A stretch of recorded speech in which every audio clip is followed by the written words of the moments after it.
somewhat scary to look around and see all the people's homes that are in danger of being flooded. Dangerous rising river levels, homes swamped to their rooftops, entire neighborhoods threatened by the muddy water. What is next? Breaking at 5, we've got eyewitness video of an alleged road rage incident. It is shocking. One man in the hospital, a teenager charged with stabbing him. 3, 4 times. And what did you do? I fought. A woman's fight has sheriff deputies claiming her boyfriend's death is self-defense. And right now, Mobile police releasing new details about that deadly gun battle inside a Mobile Walmart. We now know who pulled the trigger first. They just told us that we'd be re-quarantined for 14 more days. Happening now, so American cruise ship passengers test positive for the new coronavirus. The floats are rolling in, and so is the cloud cover. I'm tracking rain showers in your forecast.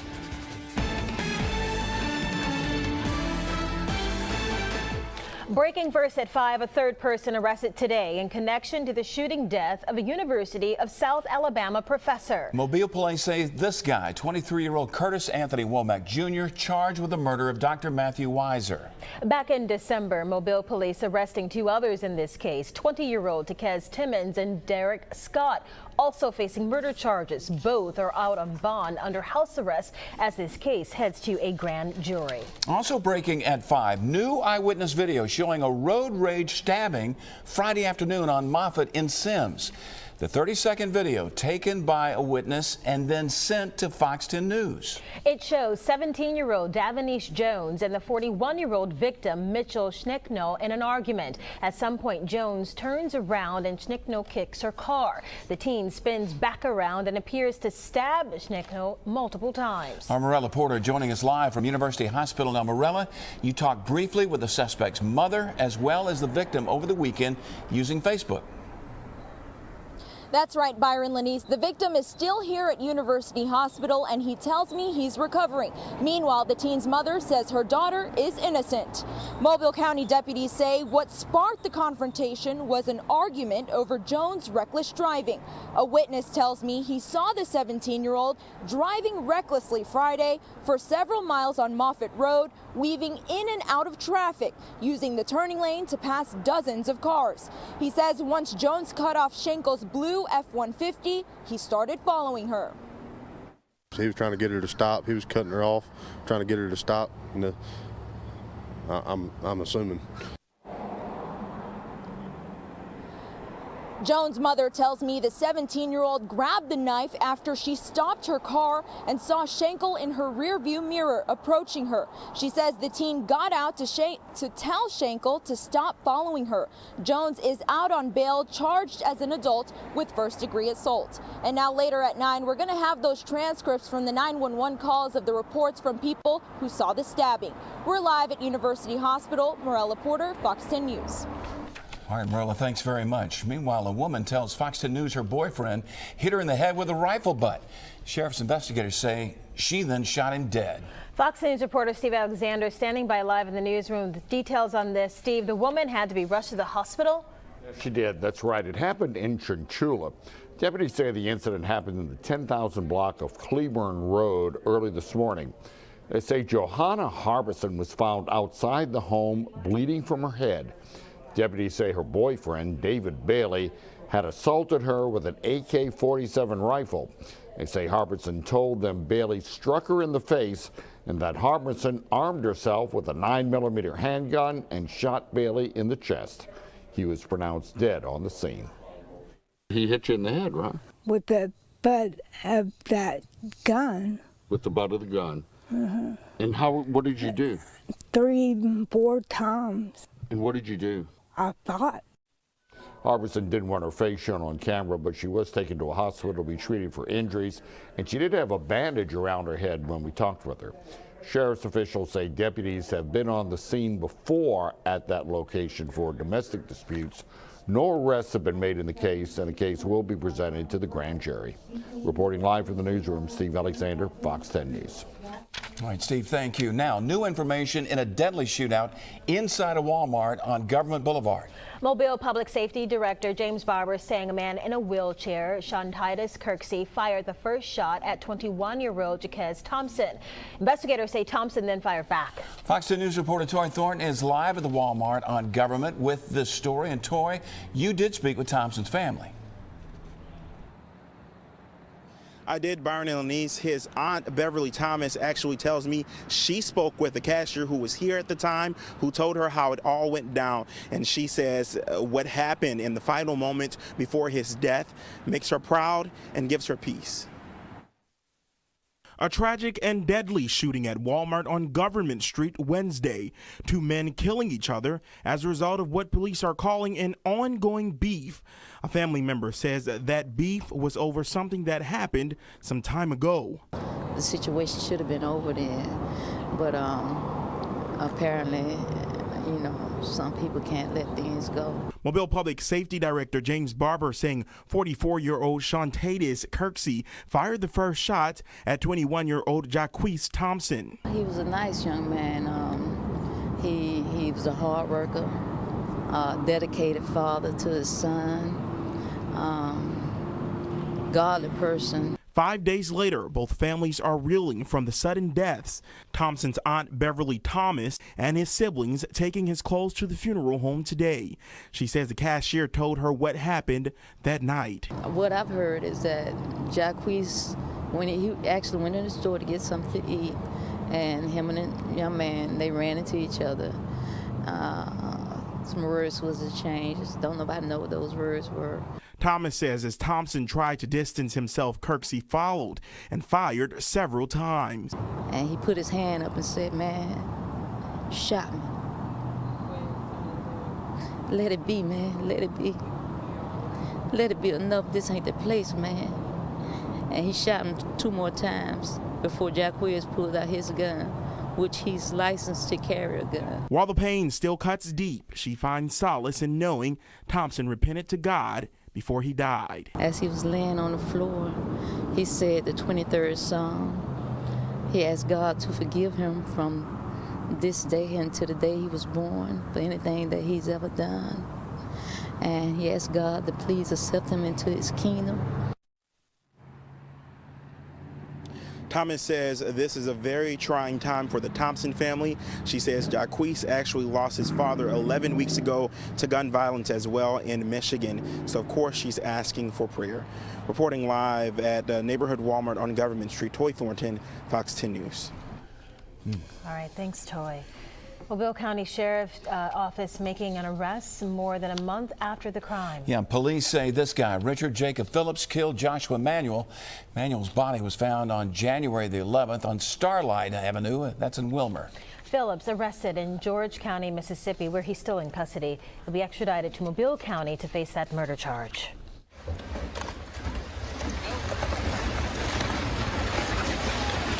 Wow, shocking video here. 2 homes collapsed from a landslide along the Tennessee River. You can actually see the sparks flying when the house starts falling apart. They say the second house, there are the flashes there. The second house swept into the river yesterday afternoon. The good news, no one was hurt.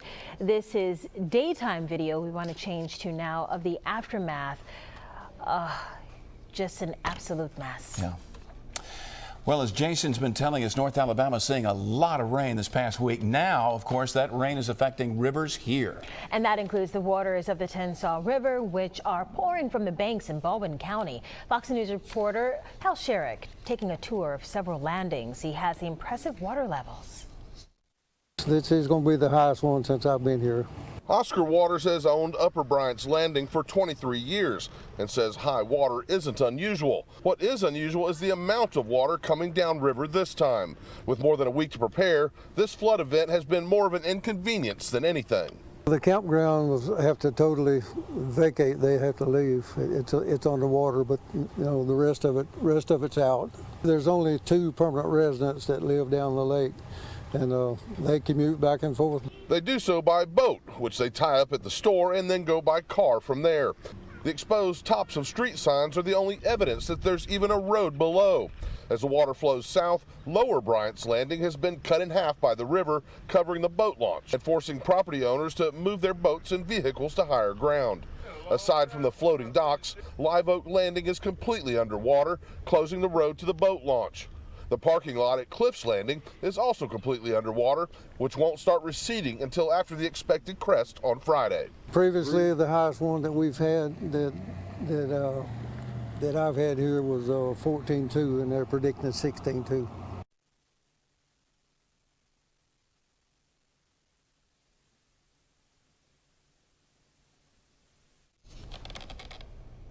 Okay, meanwhile, Mississippi's governor warning it could be days before the high water in Jackson even begins to start receding.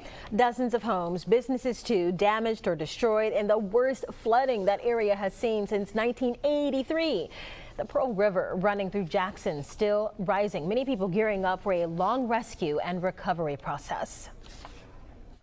We have evacuation assets, we have boat teams, and we have high water vehicles on standby for an immediate response to get people to safety if necessary. Do not wait till the water gets in your house to evacuate. It puts first responders and emergency responders in additional risk to come in and get you out of a home after it's been flooded. Well, that flooding started late last week. It's now at the third highest level in history. And with all of this flooding, Fox 10 News wants to make sure you are aware of potential concerns locally. Our chief meteorologist, Jason Smith, live downtown ahead of tonight's parade. But first, Jason, walk us through the river levels. Well, right now we're looking at levels that are still on the rise, and if you think about it, the Alabama and the Tombigbee rivers are both real slow to rise compared to like a local stream or a drainage ditch, something like that. These big rivers take a number of days to build up, and if we look at the levels right now, the Alabama and the Tombigbee expected to crest around Wednesday of this week. Look at the Alabama number there, and we expect that level right there of over 52.5 feet to be the highest level since 1990. That's going to be a big river there, and it's combining with the Tombigbee to make for a really big rise at the Mobile River at Berry Steam Plant, and that river is not expected to crest until Saturday, and that too could bring some of the most substantial water we've seen since 1990. So this is an extraordinary flood, really the highest levels in about 30 years. In the meantime, outside right now, it's fairly comfortable. We have temperatures in the upper 60s in the area, and we are rain-free at this point, but a couple of stray showers could pop up at any time. We're getting ready for the Order of Venus and the Order of Many Faces Mardi Gras parade, and I'll have a complete update on your forecast, which will be a wet at times work week this week. More on that coming up on Fox 10 News. All right, Jason, thank you. Still to come from us, Mobile's Mardi Gras season hitting its stride, and Mobile Fire Rescue is sharing plans to keep all of you safe during Fat Tuesday celebrations. And coming up, the U.S. and Taliban set to start a week-long reduction of violence. How this is possible after a weekend of attacks. We're back in 60 seconds. Breaking news doesn't run on a schedule, and it doesn't punch the clock at 7 a.m. Neither do we. When other stations switch to New York at 7 a.m., Fox 10 News keeps it local here on the Gulf Coast. Covering breaking news live. Continue to follow the story and bring you the latest here on air and online at From Fox. state line to state line and all points in between. This news breaking from overnight. Officials are breaking news that's all local, all morning. Fox 10 News, committed to you. We are committed. When it comes to your safety and keeping you ahead of the next storm, this team has your back. The Fox 10 Storm Tracker team. Always watching, always tracking the next big weather maker. No matter what comes your way, you will be ready. Because this team will not quit until you're informed, prepared, safe. The Fox 10 Storm Tracker team.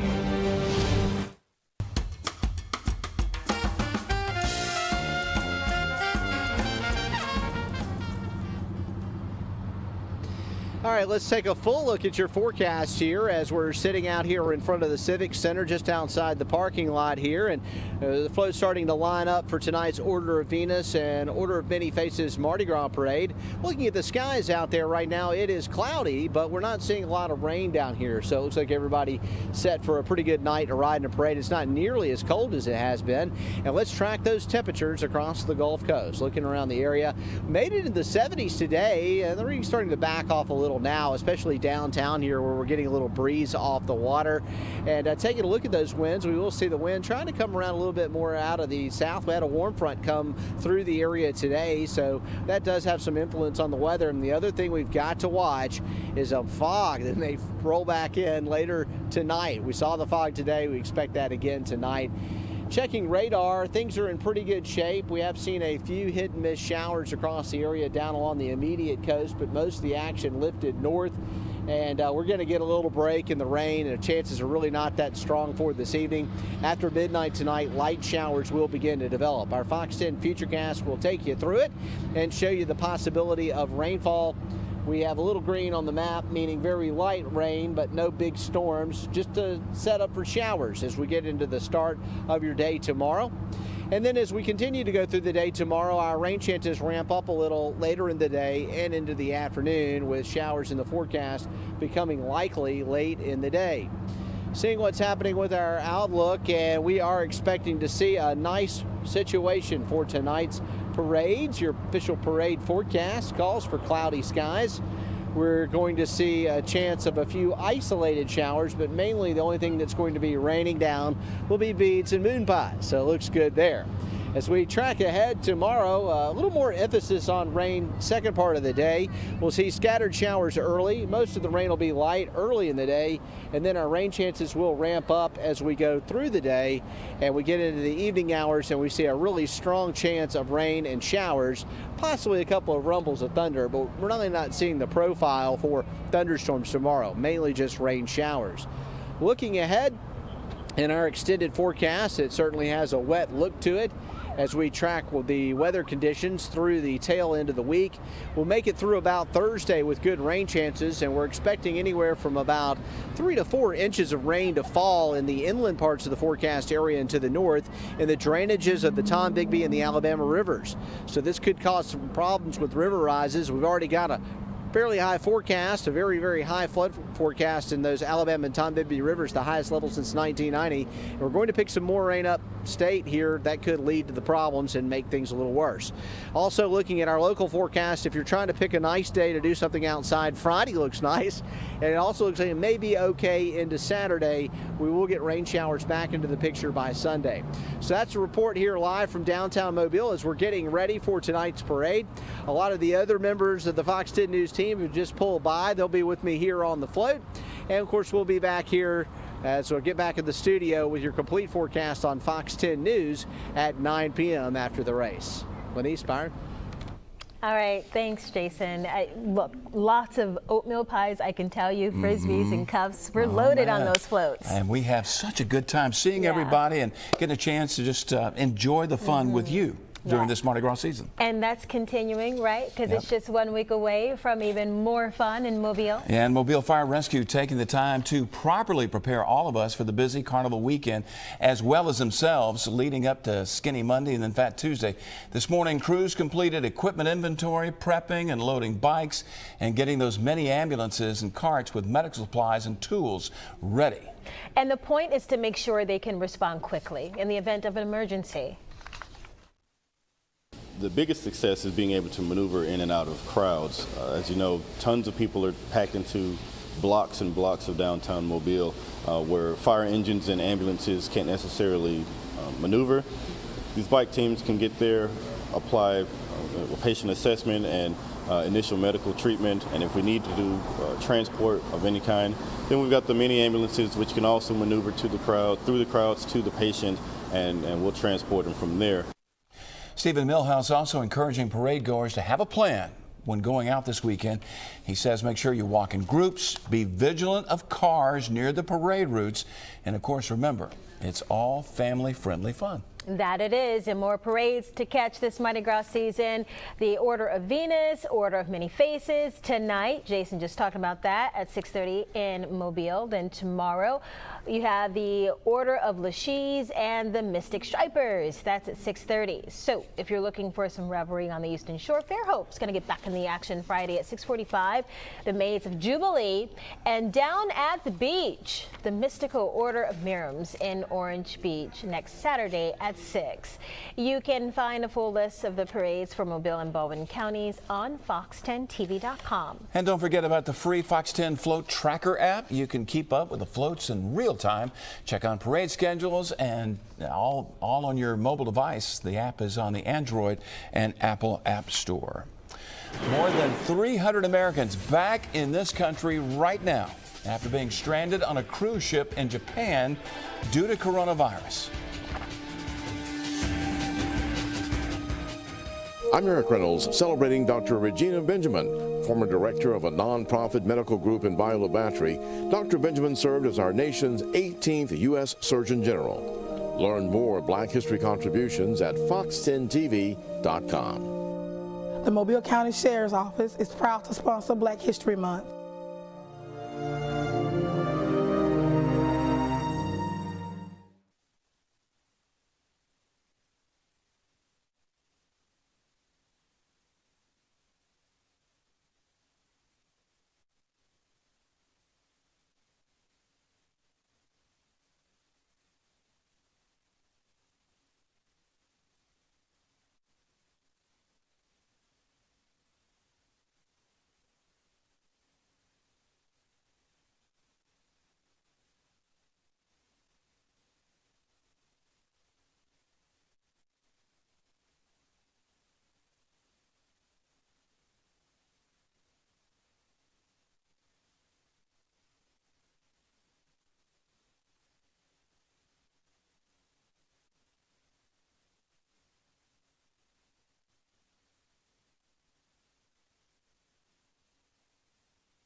First with breaking news and breaking weather on the Gulf Coast. This is Fox 10 News, committed to you.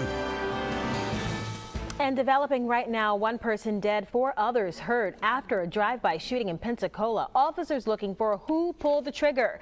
We know shots were fired in the 500 block of West Gadsden Street. That was late last night. We're gathering the latest information, so stay tuned to Fox 10 News and on air at fox10tv.com. In Santa Rosa County, police arresting a guy they say carjacked a disabled victim. They say the victim pulled over for a vehicle with flashing headlights. When he stopped, that's when they say Titus Eugene Mallory Jr. threw him to the ground and drove off in his car.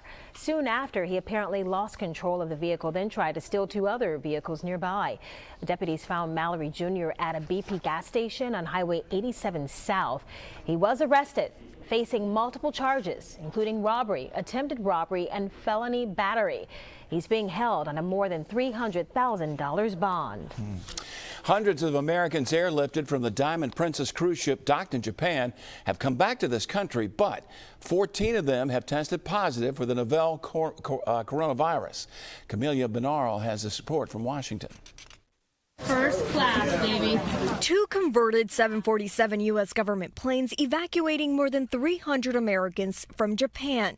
Carrie Maniscalco from Utah documenting her journey. We're all in really closed, tight quarters. Everybody's sitting next to each other. It seems dangerous and not safe. But the U.S. government says they are safe, even though 14 passengers who tested positive for novel coronavirus were also allowed on the flight. After arriving in Texas and California, those 14 were taken to Nebraska. 1 was transported to the hospital. 13 are quarantined at the University of Nebraska Medical Center. They're all going to be kept in their room because we're isolating them until we know the testing results. The Americans all coming from the Diamond Princess, a cruise ship that had been under quarantine in Japan for almost 2 weeks. And now even the ones who did not test positive will have to do it all over again. They just told us that we'd be re-quarantined for 14 more days. Last week, the CDC said there were 15 confirmed cases in the U.S. That does not include the 14 passengers from Japan, as the CDC says those presumptive positive cases are being retested. I've just lost a whole month of my life. Globally, there have been more than 71,000 confirmed cases, and more than 1,700 have died. I'm Camila Bernal reporting. Well, a Taliban spokesman says the group killed at least a dozen Afghan security personnel last night. This all coming as a senior Taliban leader telling reporters a peace deal with the United States could be signed by the end of this month. This weekend's attacks exactly the type of violence that would be banned under a temporary truce to reduce violence over 7 days. The agreement would be set to begin Saturday, would ban bombs and rocket attacks, as well as prohibiting targeting U.S. and Afghan troops. If the deal goes through, U.S. troop numbers could be reduced from more than 12,000 to 8,600. Defense Secretary Mark Esper says the U.S. will maintain whatever resources are necessary to continue the fight against terrorism. The United States is fully committed to ensuring that Afghanistan never again becomes a safe haven for terrorists to launch attacks against our homelands. Well, after the proposed agreement is signed, the Taliban will release 1,000 prisoners, and in return, the U.S. will release 5,000 Taliban prisoners.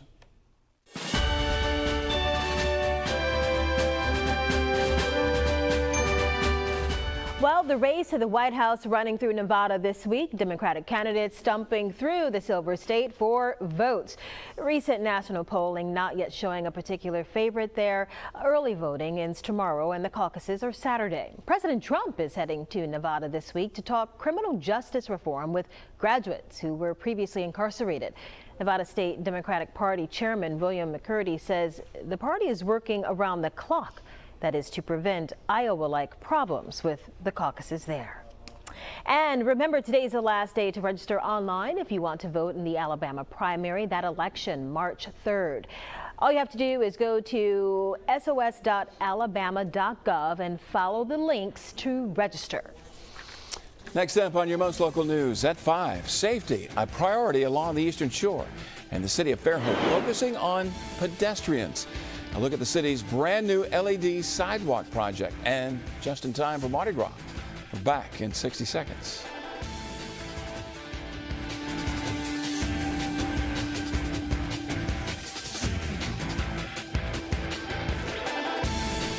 Breaking news doesn't run on a schedule, and it doesn't punch the clock at 7 a.m.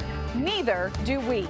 When other stations switch to New York at 7 a.m., Fox 10 News keeps it local here on the Gulf Coast. Covering breaking news live. Continue to follow the story and bring you the latest here on air and online at From Fox. state line to state line and all points in between. This news breaking from overnight. Officials are Breaking news that's all local, all morning. Fox 10 News, committed to you. We are committed. When it comes to your safety and keeping you ahead of the next storm, this team has your back. The Fox 10 Storm Tracker team. Always watching, always tracking the next big weather maker. No matter what comes your way, you will be ready. Because this team will not quit until you're informed, prepared, safe. The Fox 10 Storm Tracker team.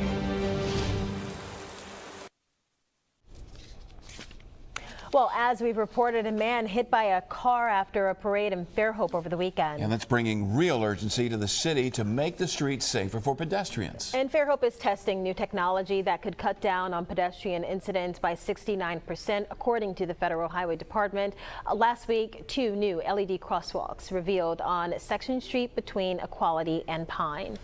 Pedestrians just hit a button and the crosswalk lights up, alerting drivers that someone is crossing.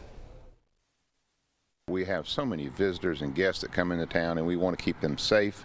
Of course, downtown has traffic. We have pedestrians, and we want to make sure that we keep everybody safe. Just used it, and we saw people kind of flying up, and it made us feel safer when we crossed. Well, Fairhope Public Works says they hope to install these crosswalks throughout downtown Fairhope. We've got more details, of course, on Fox 10 News or fox10tv.com.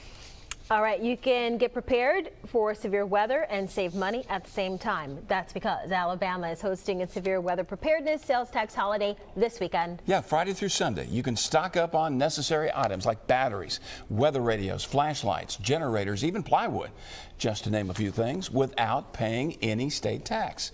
We have a full list of tax-exempt items on our website at fox10tv.com.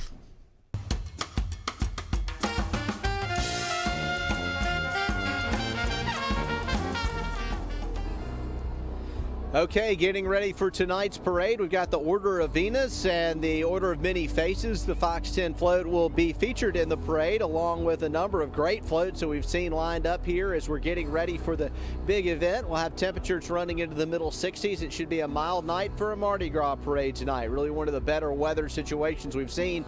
Our rain chances are fairly low for this evening, so things are pointing up. But if we look at our 7-day forecast, not so good here as we're looking at more rain chances this week. The rain's going to be a little lighter here on the southern end of things. We're still going to pick up a couple of inches of rain, not nearly as much as what our neighbors will see to the north, but we are looking at plenty of rainfall in the inland parts of Alabama and the Tombigbee and Alabama watersheds, which will push the river very high as we finish out the work week this week. So we're watching that. We'll be tracking that. You can see your forecast. It does turn a little cooler for the second part of the week. And the early part of the weekend is looking promising. All that and more coming up in your complete forecast. That'll be right here on Fox 10 News at 9 p.m. Lenise, Byron. All right, thanks, Jason. And Byron and I thank you for joining us on this newscast.